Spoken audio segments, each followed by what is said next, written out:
नमस्कार दर्शक बंधु मु सुधांशु बापांकर भर्जन नीतिवाणी आपण मन शुणुंट निश्चित भाव में आपण को मन को छुईव। आज बापा सती राजनिका काव्यर तृतीय भाग आलोचना करेंगे यह आपण को मन को छुईव। जय साई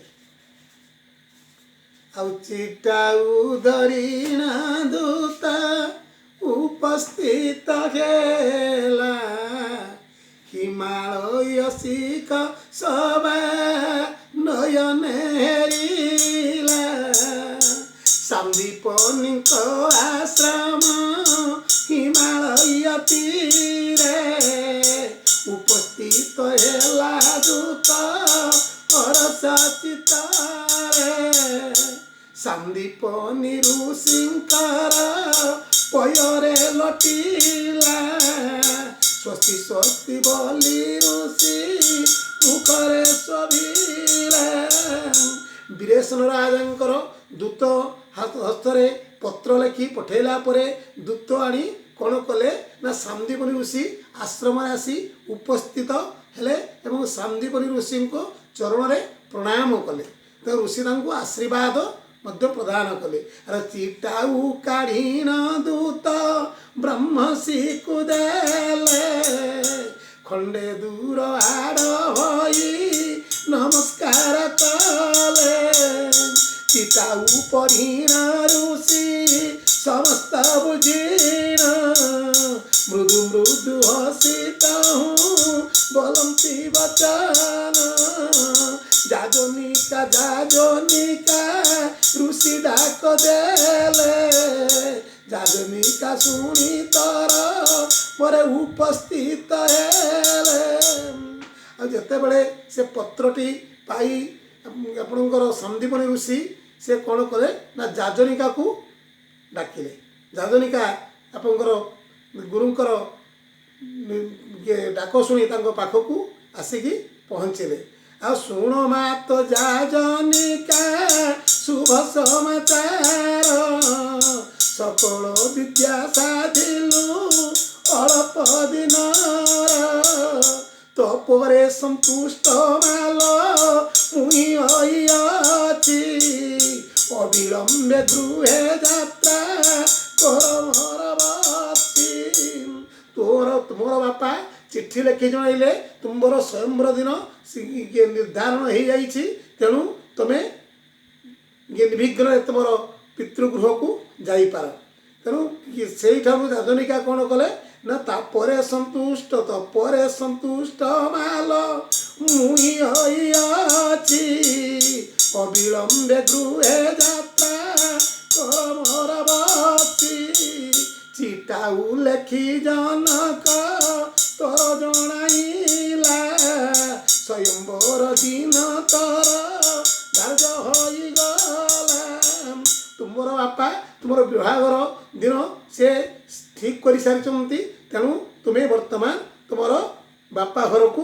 जाओ एणु करी माता मोर शीघ्र चल तुई जनक मनस्कामना पूर्ण कर जाई।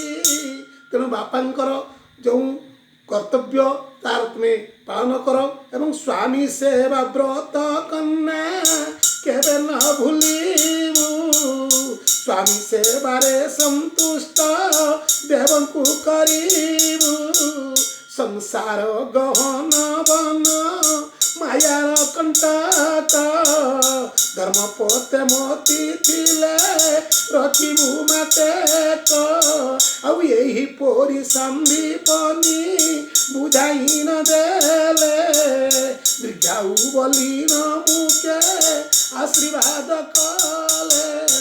माँ बापांकर कर्तव्य जहाँ ता से बापा पालन करेंगे तुम्हें तुमर शाशु घरे जाई तुम स्वामी प्रति कर्तव्य परायण हो और स्वामीर सेवा कर स्वामीर मन को जिणी तुम्हें गोटे आदर्श नारी हवाकू चेष्टा कर यही कथा यही कथा संदीपनी ऋषि कहले एवं तांकू आशीर्वाद कले। आ लज्जावन तो मुखरे बोल जाजनिका तुम पद प्रांत गुरु मन हुए ଆଉ ସକଳ ବିଦ୍ୟା ସାଧିଲି ତୁମ୍ଭର କୃପାରୁ ଜ୍ଞାନର ଭଣ୍ଡାର ମଧ୍ୟ ହେଲି ମୁହିଁ ମେରୁ। ତେଣୁ ଆପଣଙ୍କର ଆଶୀର୍ବାଦରେ ମୁଁ ବିଦ୍ୟା ଅର୍ଜନ କରି ଏବଂ ବିଦ୍ୟା ସାଧନ କରି ମଧ୍ୟ ମୁଁ ଠିକ୍ ମାର୍ଗରେ ମୁଁ କର୍ତ୍ତବ୍ୟ ମଧ୍ୟ କରିପାରିବି। ତେଣୁ ଜ୍ଞାନର ଭଣ୍ଡାର ମଧ୍ୟ ମୁଁ ମେରୁବା ମୁଁ ପର୍ବତ ସଦୃଶ ହେଇପାରିଛି। ଆଉ ଅବିଳମ୍ବେ କିଛି ଦାନ କରିବି ମୁହିଁ ତୁମ୍ଭ ପାଦେ ଦାନ କରି ମଧ୍ୟ ଲଭିବଇ। ତେଣୁ ଆପଣଙ୍କୁ ମୋର ଗୁରୁ ଦକ୍ଷିଣା ନେବାକୁ ପଡ଼ିବ। ତେଣୁ ତୁମ ପାଦରେ ଆପଣଙ୍କ ପାଦରେ ମୁଁ ଗୁରୁ ଦକ୍ଷିଣା ଦେଲେ ମୋର ପାଠ ପଢ଼ିବାର ସାର୍ଥକତା ମୁଁ ଉପଲବ୍ଧି କରିପାରିବି।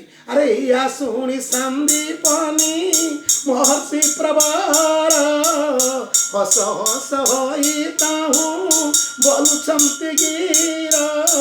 ଆଉ ତୋର ବ୍ୟବହାରେ ମାଲ ସବୁ ପାଇଅଛି ଅବିଳମ୍ବେ ସର୍ବସିଦ୍ଧି ହେଉ ତୋର ବସି।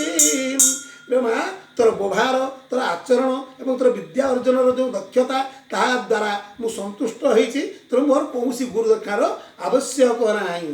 ଆରେ ବାର ବାର ଯାଜନିକା ଅନୁରୋଧ କଲା ସନ୍ଦୀପନି କର୍ଣ୍ଣ ଦୁହେ କିଛି ନ ପଶିଲା। ବାରମ୍ବାର ଯାଜନିକା ଅନୁରୋଧ କଲେ ହେ ଗୁରୁଦେବ ମୋ ଠାରୁ ଆପଣ ଦକ୍ଷିଣା ନିଅନ୍ତୁ। ଦକ୍ଷିଣା ନେଲେ ମୋର ବିଦ୍ୟା ଅର୍ଜନର ସାର୍ଥକତା ଆସିବ। ଆଉ ବିଦ୍ୟା ଅର୍ଜିଣ ଗୁରୁ ଦକ୍ଷିଣା ନ ଦେଇ ସେ ବିଦ୍ୟା ସାଧନ ଫଳ କେବେ ନ ଲଭଇ। ଯେଉଁ ଜଣ ବିଦ୍ୟା ଅର୍ଜନ କରି ସାରିଲା ପରେ ଗୁରୁକୁ ଯେ ଦକ୍ଷିଣା ନ ଦିଏ ସେ ବିଦ୍ୟା ସାଧନର କୌଣସି ମହତ୍ଵ ନଥାଏ। ଆଉ ଇହ କାଳେ ନରକେ ବାସ ଅଟଇ ତାହାର ସାଧୁ ଜନକ ଗହଣେ ପାଏ ଅନାଦର। ଇହ କାଳରେ ସେ ନରକରେ ମଧ୍ୟ ତାର ବାସସ୍ଥାନ। ସାଧୁଜନଙ୍କ ଗହଣରେ ସେ ଅନାଦର ବା ସମସ୍ତେ ତାଙ୍କୁ ଆଉ ଆଦର କରନ୍ତି ନାହିଁ। ତେଣୁ ତୁମ୍ଭେ ଗୁରୁଦେବ ଘେନ ମୋ ଦକ୍ଷିଣା ଯାହା ଚାହିଁବେ ଗୁରୁ ପୁରିବ କାମନା। ଆପଣ ଯାହା ଦକ୍ଷିଣା ଚାହିଁବେ ମୁଁ ତାହା ମଧ୍ୟ ପୂରଣ କରିବି। ଆଉ ତୁମ୍ଭଠାରୁ କୃଷ୍ଣ ଦେବ ବିଦ୍ୟା ଶିକ୍ଷା କଲେ ଗୁରୁ ଦକ୍ଷିଣା ଦେଇନ କାଟି କୁଲଭୀରେ। ଆପଣଙ୍କ ଠାରୁ ଇଏ ପ୍ରଭୁ କୃଷ୍ଣ ସେ ବିଦ୍ୟା ଶିକ୍ଷା କରିଥିଲେ। ତେଣୁ ସେ ମଧ୍ୟ ଗୁରୁ ଦକ୍ଷିଣା ଦେଇ ସେ ତୃପ୍ତି ଲାଭ କରିଛନ୍ତି। ଆଉ ଏକଲବ୍ୟ ଯୁଦ୍ଧ ବିଦ୍ୟା ଶିକ୍ଷା ଲାଭ କରି ଦ୍ରୋଣାଚାର୍ଯ୍ୟଙ୍କୁ ଦକ୍ଷିଣା ଦେଲେ ମନବରି। ଏକଲବ୍ୟ ଯେଉଁ ଶବର ପିଲା ସିଏ ମଧ୍ୟ ତାଙ୍କ ଗୁରୁଙ୍କର ଅଲକ୍ଷ୍ୟରେ ସେ ବିଦ୍ୟା ଅର୍ଜନ କରି ବା ଶସ୍ତ୍ର ଶିକ୍ଷା କରି ସେ ତାଙ୍କର ଅଙ୍ଗୁଳି କାଟି ଦ୍ରୋଣାଚାର୍ଯ୍ୟଙ୍କୁ ଗୁରୁ ଦକ୍ଷିଣା ଦେଇଥିଲେ।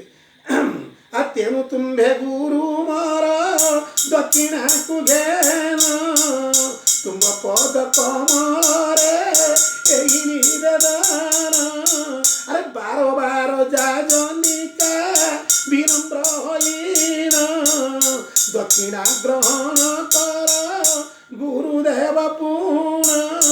ଆଉ ଯାଜନିକା ବାକ୍ୟ ଋଷି କନ୍ନଳ ହେଲେ ଯାହା ଚାହିଁଲେ ତି କନ୍ୟା ଦେବୁ ଆନନ୍ଦରେ। ବାରମ୍ବାର ଯାଜନିକା ଅନୁରୋଧ କଲା। ବାରମ୍ବାର ଅନୁରୋଧ କଲା ପରେ ଶେଷରେ ଆପଣଙ୍କର ସନ୍ଦୀପନି ଋଷି ଉତ୍କ୍ଷିପ୍ତ ହୋଇ ଉଠିଲେ, କୋପାନ୍ୱିତ ହୋଇ ଉଠିଲେ। କହିଲେ କନ୍ୟା ମୁଁ କ'ଣ ଯାହା ମାଗିବି ତୁମେ ତାହା ମୋତେ ସମ୍ପ୍ରଦାନ କରିପାରିବ। ଆରେ ଯାହା ଚାହିଁବେ ମନରେ କରିବି ପୁରାଣ ଯାହା ଚାହିଁବେ ମନରେ କରିବି ପୁରାଣ। ଯାଜନିକା ସତ୍ୟ ସତ୍ୟ ଧ୍ୱନିକୁ ରାତିଣ। ଆରେ ସନ୍ଦୀପନି ଋଷି ବିଷ୍ଣୁ କର ସାକ୍ଷୀ ରଖି କପ ମନେ ଦାନ ନେବା ପାଇଁ ହେଲେ ସୁଖୀ। ସନ୍ଦୀପନି ଋଷି ବିଷ୍ଣୁଙ୍କୁ ସାକ୍ଷୀ ରଖିଲେ ଏବଂ ସେ କ'ଣ କଲେ ନା ଦାନ ନେବା ପାଇଁ ସେ କ'ଣ ପ୍ରତିଜ୍ଞାବଦ୍ଧ ହେଲେ। ଆଉ କ'ଣ ହେଇଛି ନା ସତ୍ୟ ସତ୍ୟ ବୋଲି ଯାଜନିକା ସ୍ତବ କଲା ସୂର୍ଯ୍ୟ ଚନ୍ଦ୍ର ଆକାଶ କି ଚିରି ନ ପଡ଼ିଲା। ଏମିତି ସତ୍ୟ ପାଳନ କଲେ ଯାହାକି ସୂର୍ଯ୍ୟ କିମ୍ବା ଚନ୍ଦ୍ର ଆକାଶ ମାର୍ଗରୁ ତଳକୁ ଉଲ୍କାପାତ ଖସି ପଡ଼ିଲେ। ଆଉ କ'ଣ ଅଛି ନା ଦିବସେ ଉଲ୍କାପାତ ହେଲା ସେଇ ସ୍ଥାନେ, ସମୁଦ୍ର ଗର୍ଜନ କଲା ଭୀତ ପାଇ ମରେ। ଦିବସରେ ମଧ୍ୟ ଉଲ୍କାପାତ ହେଲା ଏବଂ ସମୁଦ୍ର ବାର ଗର୍ଜନ କରି କୂଳ ଲଙ୍ଘିବାକୁ ଚେଷ୍ଟା କଲା। ଆଉ ତେବେ ମଧ୍ୟ ଯାଜନିକା ନ ହୁଏ ଅଥୟ, ଗୁରୁଙ୍କ ପଦାର ବିନ୍ଦେ ରଖିଛି ହୃଦୟ। ତେବେ ମଧ୍ୟ ଯାଜନିକା କୌଣସି ପ୍ରକାରେ ସେ ବ୍ୟଥିତ ହେଲେ ନାହିଁ ବା ଦୁଃଖିତ ହେଲେ ନାହିଁ ବା କୌଣସି ପ୍ରକାରେ ସେ ସେଥିରୁ ଓହରି ଗଲେ ନାହିଁ। ଆରେ ଗୁରୁଙ୍କ ପଦାର ବିନ୍ଦେ ରଖିଛି ହୃଦୟ, ତେବେ ମଧ୍ୟ ଯାଜନିକା ନ ହୁଏ ଅଥୟ। ଆଉ ଗୁରୁଙ୍କ ପଦାର ବିନ୍ଦେ ରଖିଛି ହୃଦୟ। ଆରେ ସନ୍ଦୀପନି ଚନ୍ଦ୍ର ସୂର୍ଯ୍ୟ ସେଉ ସାକ୍ଷୀ ରଖି, ଜ୍ଞାନ ଦେବା ପାଇଁ କନ୍ୟା ହୁଅତୁ ପ୍ରତକି। ଚନ୍ଦ୍ର ସୂର୍ଯ୍ୟ ଏବଂ ସମସ୍ତଙ୍କୁ ସାକ୍ଷୀ ରଖି କନ୍ୟା ତୁମେ ଏଥର ଦାନ ଦେବା ପାଇଁ ତୁମେ ଜାଗ୍ରତ ହୋଇଯାଅ। ଆରେ ତୋର ସ୍ୱୟଂବର ଦିନ ଆଗତ ହୋଇବ, ଶୁଭ ଦିନ ତୋର ପୁଣି ଉପସ୍ଥିତ ହେବ। ଆରେ ସ୍ୱାମୀ ସହସ୍ତ ଗନ୍ତି ତୋର ପଡ଼ିବ, ମଧୁଶଯ୍ୟା ପୁର ତୋର ମଣ୍ଡନ ହୋଇବ। ଆରେ ଏହି ଶୁଭ ରାତ୍ରେ ତୁହି ଆରେ ଯାଜନିକା, ସ୍ୱାମୀ ସଙ୍ଗନ ହୋଇଆ ତମେ କର ଦେଖା। ତୋର ଯେଉଁ ଶୁଭ ଦିନ ଆସିବ, ଯେଉଁ ସ୍ୱୟଂବର ଦିନଟିରେ ତ ସ୍ୱୟଂବର ଯେଉଁଦିନ ସରିଯିବ ତୋର ହସ୍ତଗନ୍ତି ପଡ଼ିବ ଏବଂ ସେହି ଶୁଭରାତ୍ରରେ ତୁ ସ୍ୱାମୀଙ୍କ ସହିତ ସାକ୍ଷାତ କରି ତମେ କ'ଣ କରିବ ନା ମୋତେ ଆସି ତୁମେ ସାକ୍ଷାତ କରିବ ହେଲା। ଆରେ ସାକ୍ଷାତ କରିବୁ ଆରେ ବୀରସେନ କନ୍ୟା, ସେଇଦିନ ମନ ଭରି ଦକ୍ଷିଣାତି ସିନା। ସ୍ୱାମୀଙ୍କର ସଙ୍ଗ ସ୍ପର୍ଶନ କରି ତୁମେ ଆସି କ'ଣ କରିବ ନା ମୋତେ ସାକ୍ଷାତ କରିବ ଏବଂ ସେଇଦିନ ମୁଁ ମନ ଭରି ମୁଁ ଦକ୍ଷିଣା ତୁମଠାରୁ ନେବି। ଆଉ କ'ଣ ହେଲା ତାପରେ ନା ପ୍ରାପ୍ତ ହୋଇଲା ବୋଲି ମୁହିଁରେ ଜାଣିବି, ଯାଅ କନ୍ୟା ଓ ବିଳମ୍ବେ ତ ଗୃହକୁ ଭାବି। ଲୋ ମା ଏଇ କଥା ତୁ ଭାବି ବା ଚିନ୍ତା କରି ତ ଗୃହକୁ ତୁ ଯା। ଆଉ କ'ଣ ହେଇଛି ନା ଗୁରୁ ବାକ୍ୟ ଘେନି ଯାଜନିକା ଚଳିଗଲା, ଗୁରୁ ବିଷ୍ଣୁ ଗୁରୁ ବ୍ରହ୍ମା ମୁଖରେ ଶୋଭିଲା। ଆରେ ସେଇ ଗୁରୁଦେବଙ୍କର ପୟରେ ଜଣାଣ, ଅଜୟ କୁମାର ସଦା ଲଘୁ ପୂର୍ଣ୍ଣ ଜ୍ଞାନ। ଏବଂ ଏହି କଥା କହି ସିଏ କ'ଣ କଲେ ନା ତୁମେ ଯାଅ ତୁମର ପିତୃଗୃହକୁ ଯାଇ ବିବାହର କରି ତମେ ତୁମର ସ୍ୱାମୀ ସହିତ ସାକ୍ଷାତ ନ କରି ମୋ ସହିତ ଆସି ସାକ୍ଷାତ ସେହିଦିନ କରିବ ଏବଂ ସେହିଦିନ ମୁଁ ମନ ଭରି ମୋର ଦକ୍ଷିଣାଟି ମୁଁ ଉପଲବ୍ଧି କରିବି। ଜୟ ସାଇ।